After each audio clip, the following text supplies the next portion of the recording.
Welcome to our continuing series, Questions and Answers for a World in Crisis.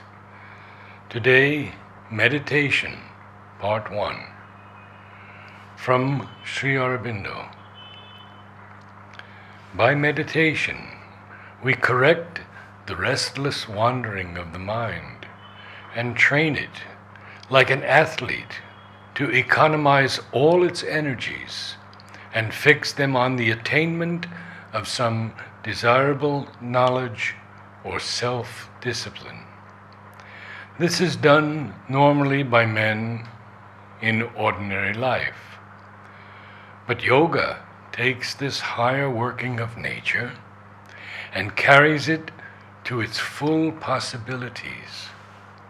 It takes note of the fact that by fixing the mind luminously on a single object of thought, we awaken a response in general consciousness, which proceeds to satisfy the mind by pouring into it knowledge about that object, or even reveals to us its central or essential truth. We awaken also a response of power, which gives us, in various ways, an increasing mastery over the workings of that on which we meditate, or enables us to create it and make it active in ourselves. Thus, by fixing the mind on the idea of divine love, we can come to the knowledge of that principle and its workings, put ourselves into communion with it, create it in ourselves, and impose its law on the heart and the senses. What meditation exactly means. Sri Aurobindo. There are two words used in English to express the Indian idea of dhyana: meditation and contemplation. Meditation means, properly, the concentration of the mind on a single train of ideas, which work out a single subject. Contemplation means regarding mentally a single object, image, idea, so that the knowledge about the object, image, or idea may arise naturally in the mind by force of the concentration. Both these things are forms of dhyana, for the principle of dhyana is mental concentration, whether in thought, vision, or knowledge. Meditation is the easiest process for the human mind, but the narrowest in its results. Contemplation more difficult, but greater. Self-observation and liberation from the chains of thought, the most difficult of all, but the widest and greatest in its fruits.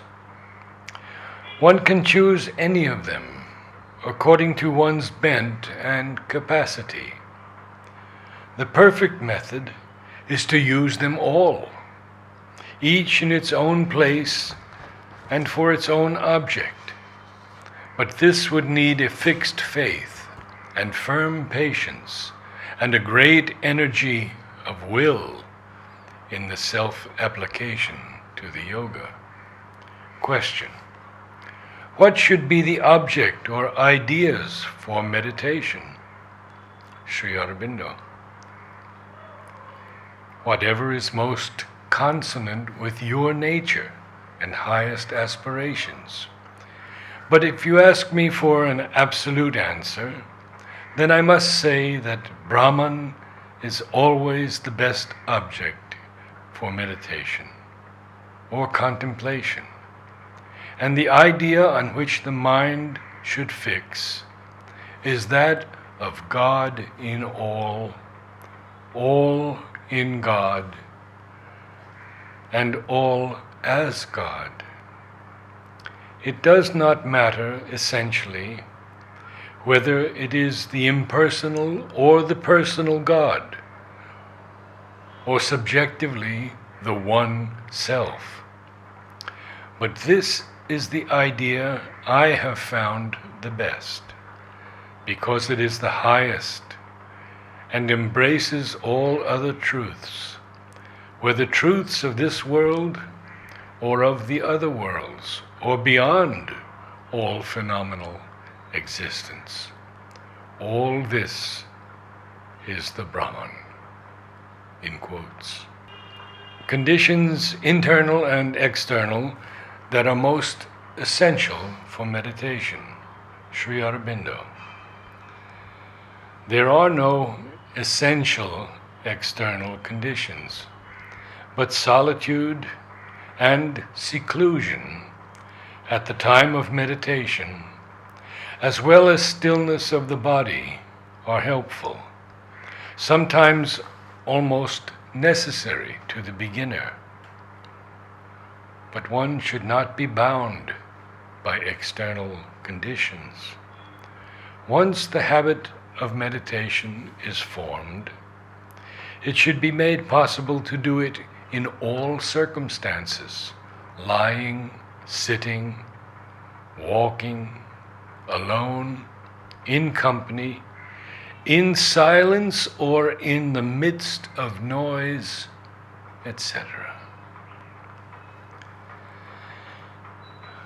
The first internal condition necessary is concentration of the will against the obstacles to meditation, i.e., wandering of the mind, forgetfulness, sleep, physical and nervous impatience, and restlessness, etc. Concentration is a gathering together of the consciousness, and either centralizing at one point or turning on a single object, that is, the divine. There can also be a gathered condition throughout the whole being, not at a point. In meditation, it is not indispensable to gather like this. One can simply remain with a quiet mind, thinking of one subject or observing what comes in the consciousness and dealing with it. Concentration means fixing the consciousness in one place or on one object and in a single condition. Meditation can be diffusive, that is, thinking about the divine, receiving impressions and discriminating, watching what goes on in the nature and acting upon it, etc. Concentration for our yoga means when the consciousness is fixed in a particular state, that is peace, or movement, that is aspiration, will, coming into contact with the mother, taking the mother's name.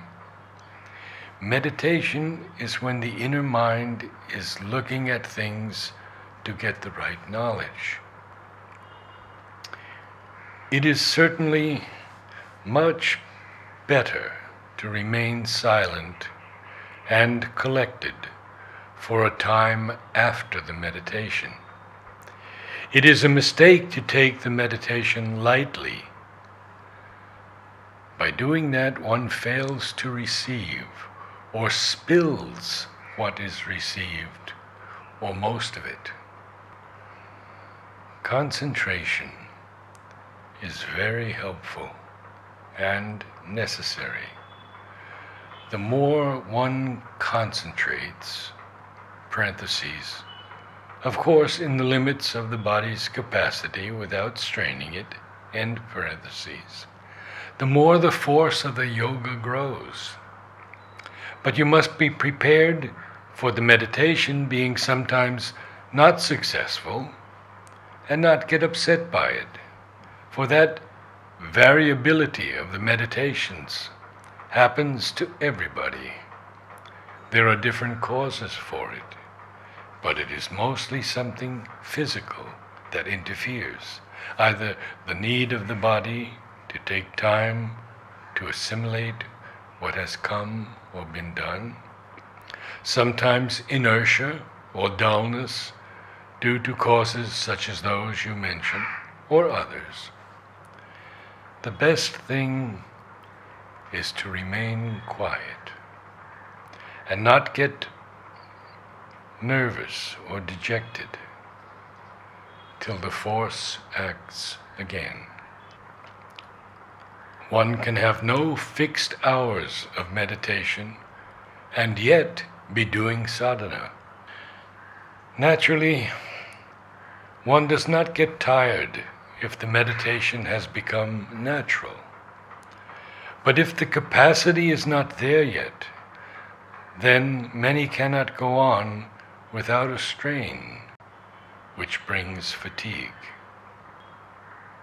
If the difficulty in meditation is that thoughts of all kinds come in, that is not due to hostile forces, but to the ordinary nature of the human mind.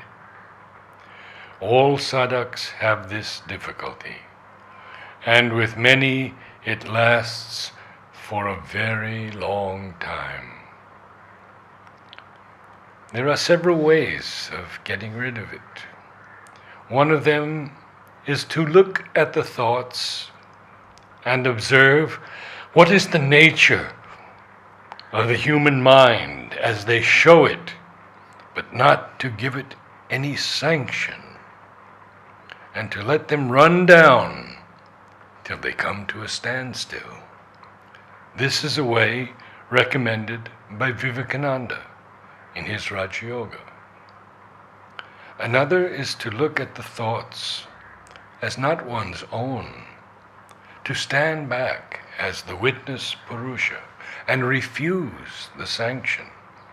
The thoughts are regarded as things coming from outside, from Prakriti, and they must be felt as if they were passers-by crossing the mind space with whom one has no connection and in whom one takes no interest. In this way, it usually happens that after a time the mind divides into two, a part which is the mental witness watching and perfectly undisturbed and quiet, and a part which is the object of observation, the Prakriti part, in which the thoughts cross or wander. Afterwards, one can proceed to silence or quiet the Prakriti part also.